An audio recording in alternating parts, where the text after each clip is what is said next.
Yes. Okay, the stream should be up and running very soon. And I already see it here. Excel connection, and I see it on YouTube, which is great. Do I see it on YouTube? Come on, YouTube.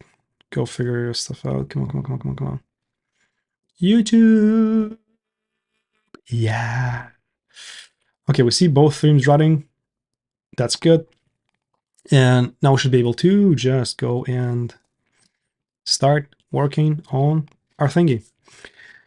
So what I'm building here is LLM Sidekick, not LLM Sidekick, one LLM, which is a tool that we're building to unify all LLM providers under a single interface. We're going to create this beautiful interface where I'd be able to just swap out the LLM model name and it'll just work. That's the goal, and this is what we're building today. And I've had some success today because we already have the mode where like I'm adding OpenAI first. So we already have streaming, text in, text out. We already have image in when image is a URL. We already have streaming out. So the streaming mode is supported. And today I'm gonna add the base 64 image input, not just a URL, because right now the URL is working. And then I'll add functions in structured output. Not sure if today, maybe if we have time, maybe not, we'll see. So let me go back to my test with images. And the thing is, our tests, they actually hit the API. There's no mocking going on here. So we go to OpenAI and we spend our hard-earned money for this. And this is the test that actually goes and uses an image from my repository. And I just added this whatever image of a plane and I ask it to explain what the plane is. And it should just work. The test should be green. The test is green. Amazing. So we're all good.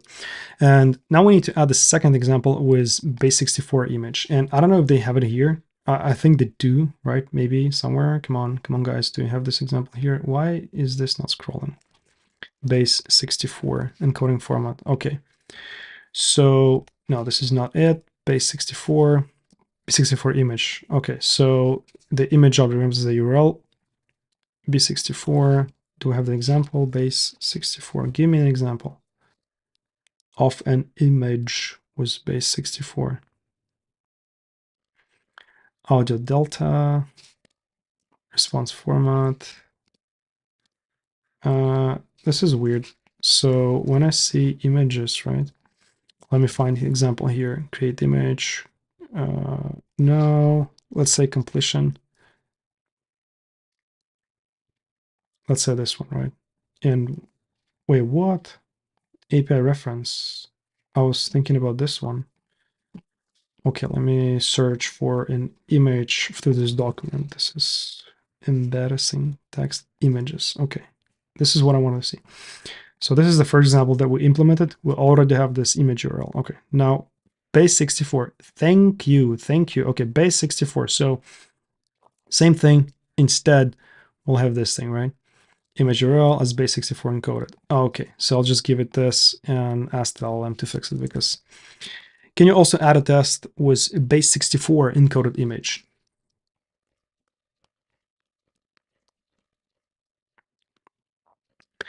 I've attached an example from the documentation above. Think carefully and add this test below the current one. I think I'll figure it out.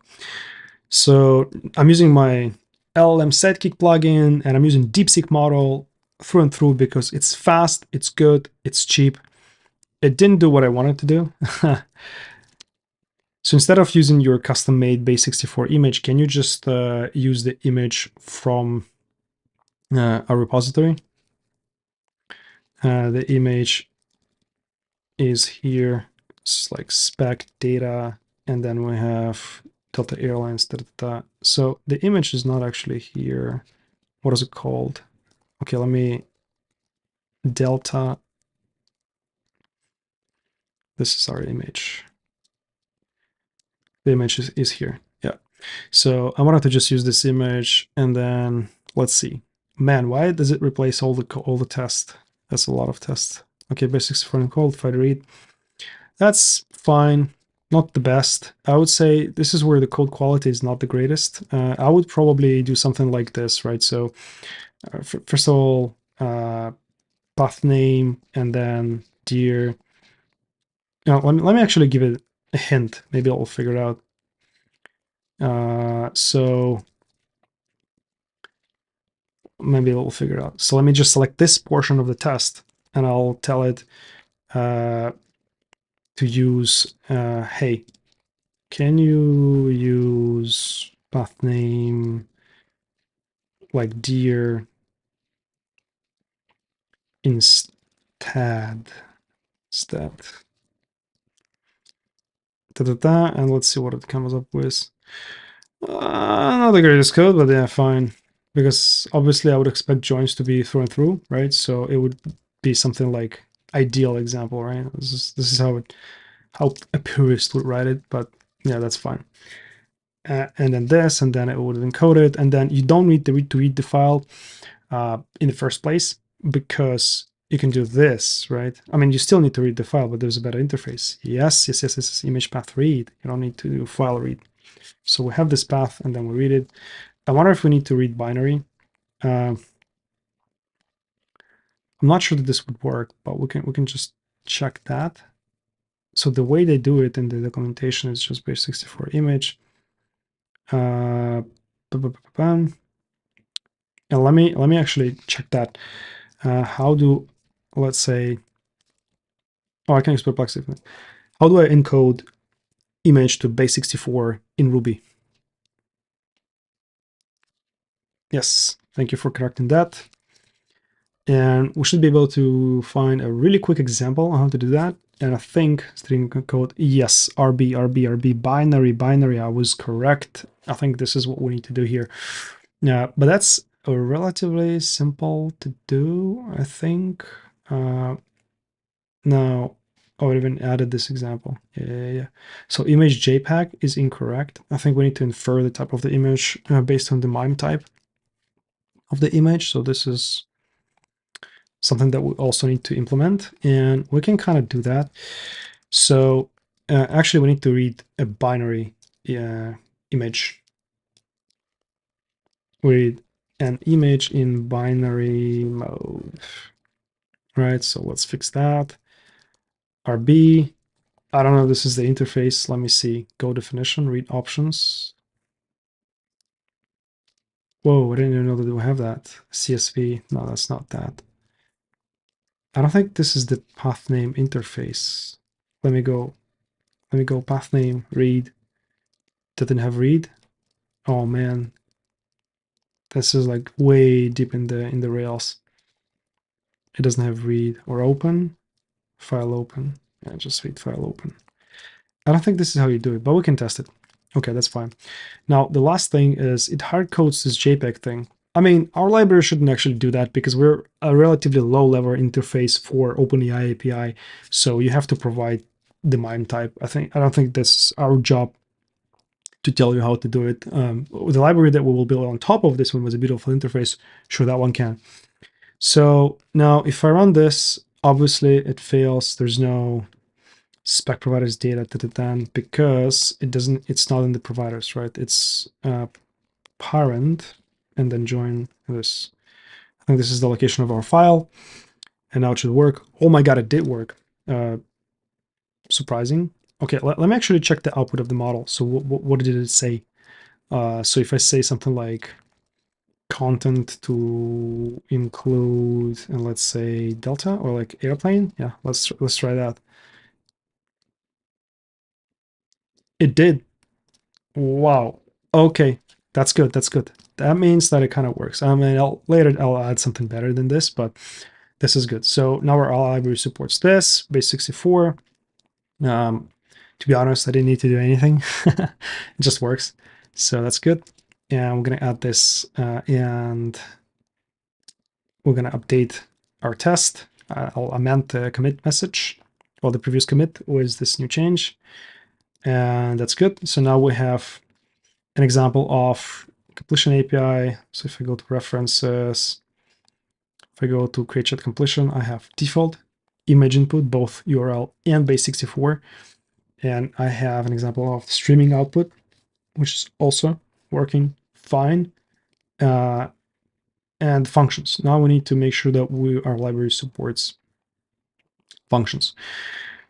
So before that, I actually want to add validation of the input, and I want to make it a little bit more, a little bit better, right? So, so for the messages, we know the format from tests, right? We can just add this example to the library, and we can then go to OpenAI provider, and we can say, add it to the context, and we can say, I want you to scan through the tests to see all the possible use cases, how this API provider can be called.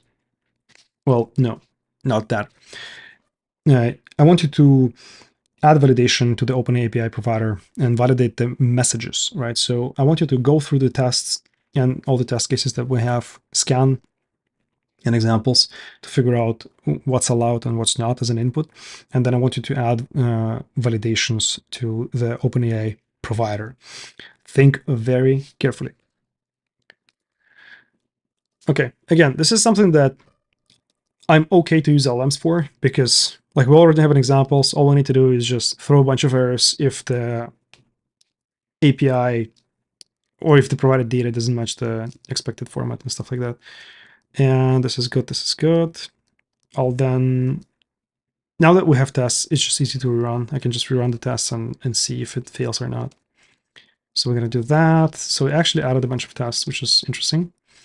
So system user assistant, text image URL, and then data image JPEG PNG GIF.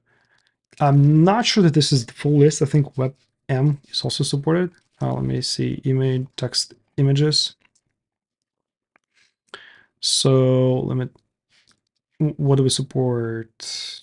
Multiple images. Oh, we do support multiple images.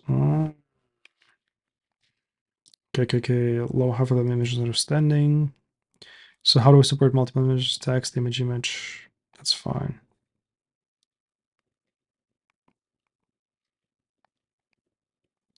Information from all the answer question. That's good. Low high fidelity image understanding. That's fine. Managing images. Like type. MIME. Format. JPEG. Okay. WebM also supported. So we're just gonna add this here. WebM. Not a non-animated GIF. Okay, non-animated. Yeah, that's an interesting one, but yeah, we can add it later. So strict image upload to 20 megs per image. Hard to tell if this is what our library should do. I think our library should probably provide some validation tools to check that, but it's like a good question. Your low-level API, should it be doing this, or a high-level API that is built up on this library should be validating the input? And hard to tell. I think this library can actually do validation, but let's see. So let's see what it did. So first, it added these valid roles, content types, data URI, regex. Okay, so it added a bunch of methods, which I kind of like. Use the sprite access modifier because we already had one. So it added this validate message structure. Message is a hash. Okay, message key sort content role. Okay, message must be a hash with role content keys only. Good. And then validate role includes roles. Yeah. So when do we do validate role? Okay, when we check this. Okay, validate content. Okay, good. Now, this is an interesting point because we're not always have that. So when do we call this validate inputs? Here? Okay, I think this is not going to work because obviously, even if you go to the tests, like this example was an image, like role user, but content, man, it's not. It may be an array, right? So here, does it even do that? As a structure. So hash key sort content role. Okay, that's good. So structure is correct, and then valid roles. Okay, and now validate content. Oh, it actually did that. So is a string, right? And if not, if it's an array, we validate content array, and then content must be a string or an array of content parts. Good. So it actually did all of that. And then type can be text. So if none, we fail because at least one text must be here. Good. That's good. Validate content part. So now we know that the type. So, okay, so we already checked here. Okay, because part is a hash, part type, and part include part type. Unless, okay, so we raise invalid content part. Each part must have type, valid content types. Okay, so what is the valid content type? Text, image, URL. Okay, that's true, right? Yeah, I think that's true. Yeah, image, URL. And wait, is it though? Let me check our example here. So type image URL, yes, true. And then image URL here. Why am I even here? Okay, let me close that part. Okay, interesting. So it actually did a very good job. And this is the problem with people that I have, like, who don't ever review their code that was generated by LLM. LLM generated all of this, and you have to review it, like, to understand what it did, right? Did it miss a thing? Like, what exactly it did? How exactly it did? Do you like the structure and everything? So you have to understand what it did. So I always review meticulously the generated code to figure out the edge cases and maybe like some things that I wanted to add, and just to make sure that it did correct. Like, not gonna lie, I don't really like the style of the code, like a little bit here and there, but it's better than nothing. Uh, Valid content types. Okay, so all of this is good. I really like this. And then for text, we validate text parts. I don't know what exactly are we validating here. Use safe navigation. Yeah, I think this is correct. I think we can just use this, and this would be a little bit better. Is this how you use it? Redundant safe navigation, use dot. Ah, yeah, because if it's nil, this will just work. Why did it even do this? Yeah, this is where the model got a little bit confused, because I think you can do that. Even if it's nil, is A will work. And the same thing goes here, right? So we're validating this is a hash, and then it shouldn't have part image URL and like a URL, right? So if it doesn't have URL, we fail. And then we check the valid URL. My God, we even do that. URI parse HTTP or HTTPS valid data URI rejects. What the hell? Ah, yeah, because we have data image, right? In the example here, we have what is it? So it's either image URL, which is this URL, right? Or we have a second example with base64, and then this crap. Okay. So it validates a data image, and then, so first of all, like, how do we know if this is, okay, so valid URL. That's interesting. First, a valid, is this going to be a valid URL? Like, I don't think it will. So if I just use that, I don't think it will. Wait, let me just check it in the test. So if I have this, right? Let's say this. Let me start console, because I'm not sure if this is even going to work. Do I have path name here? Okay, I do. Do I have URI here? I do. Okay.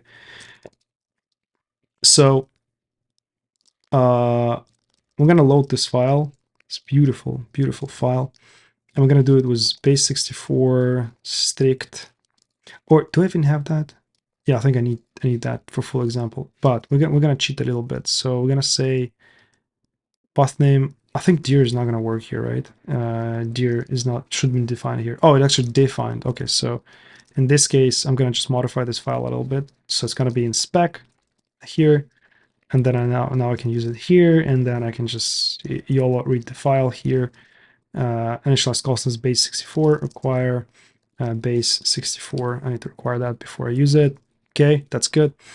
And now the moment of truth, right? So we parse this crap, and will it even work? I'm not sure. So I need to do something like this. I mean, yeah, obviously, don't forget your double quotes. But this is sketchy. Will it even work? It did. Okay, so what? I didn't know that. So apparently LLM knows better. And now it's like a generic URI or something. What the hell? Okay, this is where I know. This is why LLM surprises me quite a bit in some cases, where it generates the code that I didn't know is possible. So yeah, so apparently this works. So we can parse this weird URL, and then if it's HTTP or HTTPS, we're good. And then it should be valid data URI regex, which is, so this part I'm not sure about, right? So it expects it to be base 64 all the time.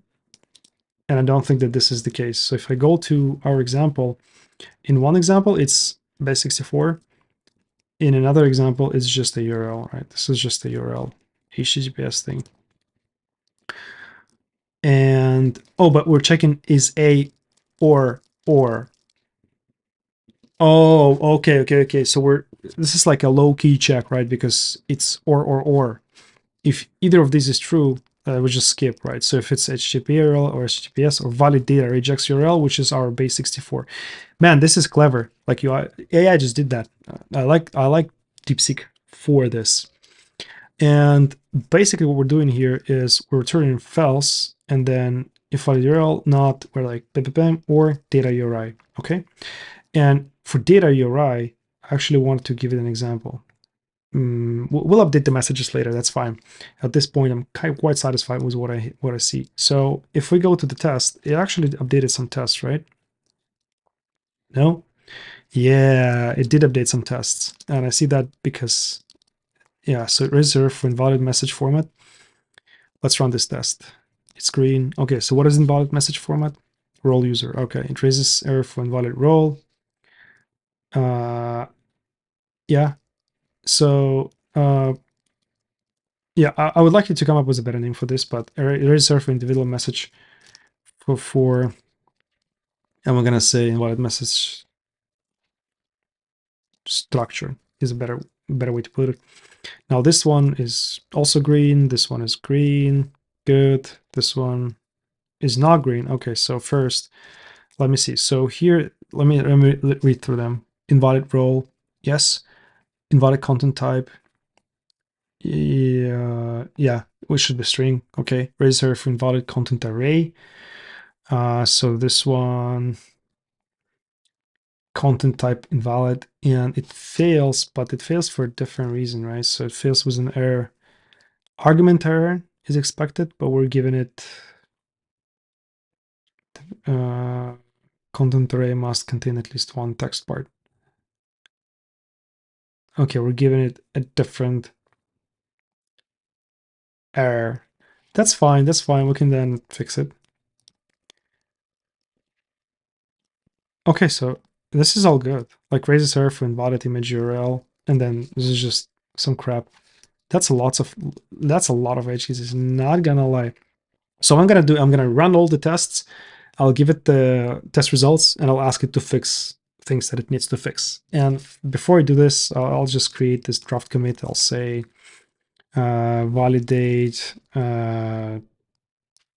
messages, basically, right? Validate messages or message validation, something like this. And now let's run the tests. The test will fail some of them. I'll just copy. That's all good. I'll just actually the results are already copied, so I'll ask DeepSeek to then fix it. So what I will do, I'll go to the provider. Oh my god, OpenAI provider. I'll add this to my context and I'll paste the test results, right? This is my test results. I'll say, I want you to go fix the tests, and it might be the test, it might be the implementation that needs to be fixed. I want you to scan through the errors and through the code very carefully in the thinking tags before you fix the tests. Think very carefully. Right, so I expect the DeepSeek to go analyze all the failed test cases and figure out what's wrong. Or the validation, plan, search, program. Let's see. It's looking at bad. Oh, double. No. That's something that I should add globally to my instructions. So I have instructions in LLM Sidekick Lua, and we have guidelines here, like general info, guideline sections, and technologies.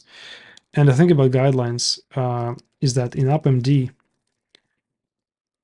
we give it an example of how we use it. I think this is unnecessary anymore because we have already a good example. I don't know if I want to have it here, to be honest. Although it's still good to have it here, but I don't think I need usage examples. Okay, maybe I do. Maybe I do. Class-based, streaming, and then response OpenAI format. I don't think I need the response OpenAI format, and I'll add it the section here. I want you to add the section to AppMD about testing. We never mock or stop anything. We always hit the API. Add this to the app.md, please. Think very carefully. Yeah, there was something weird. Maybe I said it wrong. But the idea is that, oh my god, it has the previous version of the context. I didn't say the file before I did that, so I'll do this. And let's see. I'll add this to that testing. That's crap. But anyway, let's see what it did. So let me actually make it slightly bigger so we can see it better. So I want to remove this example anyway, because I don't need it, but this testing section is actually useful. Okay, so our testing philosophy emphasizes real-world integration testing by allowing always hitting the actual APIs. We believe this provides the most accurate validation of our given integration with person. I don't think I need this example. It's just yeah. All I wanted is this. This is good. This is good. This is good enough. Now, given this, I can, instead of doing anything crazy, I'll just go here and manually in our, I think it's in the system prompt, app.md. Is it here? Yeah, general markdown, blah, blah, blah, this thing. And then I'll just add it and rerun the test case. That's it. That's it. That's it. That's it. Testing, testing, testing. Yep. And I'll rerun this test case and I'll ask it again to do the same thing, right? So finished or spec, I want you to, and then this is the beauty of my plugin. You can just change the response, do whatever you want with it. It's kind of like a playground in OpenAI. The only difference is that you do to NeoVim, and you don't need OpenAI playground for this. So, okay, did this, and then yes. So it did something. Not all of it was applied, apparently, which is the worst possible scenario because they changed files, right? Did I? Have I? Okay, let me see. I think when I change the files after I added them to the context for the LLM, obviously it will not work. But we can see what's changed. So this was removed and it added this instead, right? So kind of like it was like this and I allow like this. It's just change the order, right? Or what? Yeah, it's basically like we're going to change the content part first. But wait, this is a really good thing to check later. So we check the type first. And then I'm not sure I agree with this change. Content must contain at least one. So this one does what? It checks the type. Oh, makes sense. So basically, we have this. What if it's so when it's an array, right?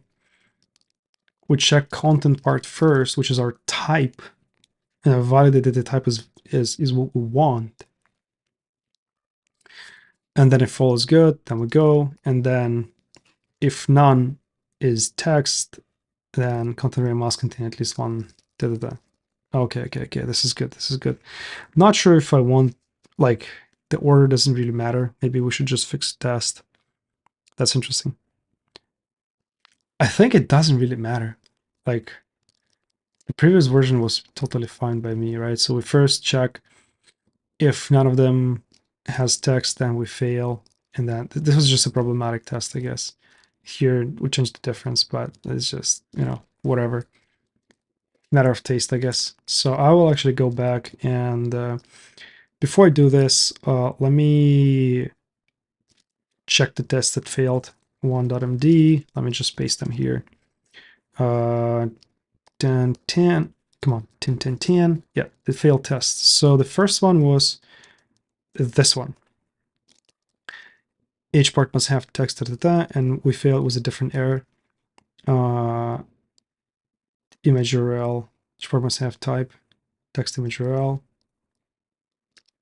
Must contain at least one text part with backtrace. Yeah, so this is where we'll probably go fixing first, right? And this is the error on line. Which test is this? This is 62, right? So line 62, this one, for invalid content type.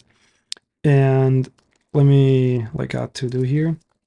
So if we go to our OpenAI provider, now here we expect that it returns each part must have the text image URL type, right?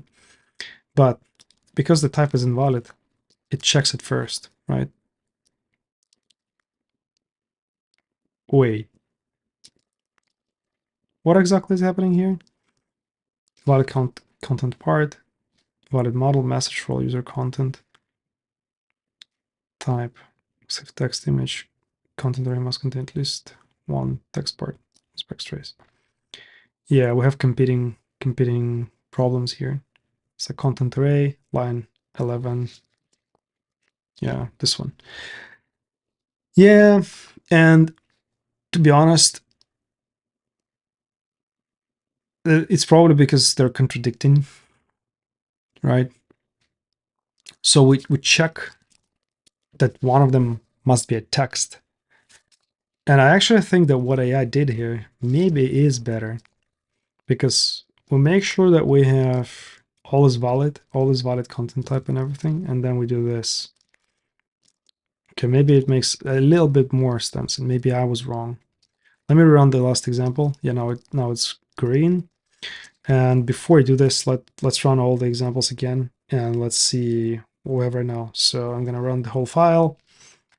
I have two failing examples, 95 and 91. So what I'll do is I'll create the first MD, and I'll paste it here. And this is gonna be my job for the next stream, because I gotta go.